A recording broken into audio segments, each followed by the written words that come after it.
नमस्कार शेतकरी बांधवांनो, अतिशय आनंदाची बातमी आहे। अर्थात पंजाबराव उपडक साहेब असतील किंवा अशोक तोडकर हवामान अंदाज असेल, यांचा पूर्णपणे अंदाज हा खरा ठरत चाललाय। आणि निश्चितच सर्व शेतकऱ्यांना एक महत्त्वाची गोष्ट आहे की आज जवळजवळ 12 तारीख आहे आणि पाऊस सक्रिय झालाय।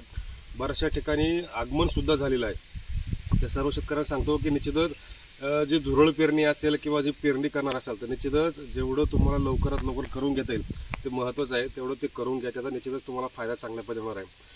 तर चांगल्या पद्धतीमध्ये करत असताना या ठिकाणी धुरळ पेरणी असेल किंवा पेरणी यामध्ये आपल्याला करून घ्या। आता हे तुम्ही पाठीमागे शेत पाहताय, तर या शेतामध्ये आज आपण या ठिकाणी पेरणी करणार आहोत। पेरणी करत असताना या ठिकाणी चांगल्या पद्धतीचे जे महत्त्वाचे वाण आहेत, अर्थात जे सोयाबीनचे चालणारे वाण असतील ते वाण या ठिकाणी आपल्याला करून घ्या।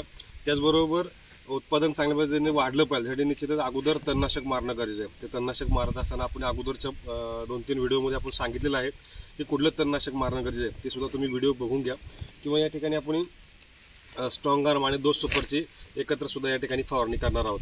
ही आपली फवारणी कोरड्याच्या मध्ये करून घ्या किंवा पेरून झाल्यानंतर नाही, साधारणपणे 48 तासाच्या आतमध्ये सुद्धा आपण या ठिकाणी पेरणी करू शकता।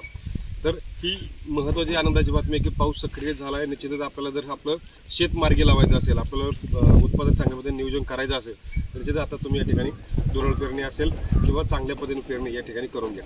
निश्चितच ही माहिती आवडली असेल तर व्हिडिओला लाईक करा, शेअर करा, आपल्या शेतकरी बांधवांना पाठवा।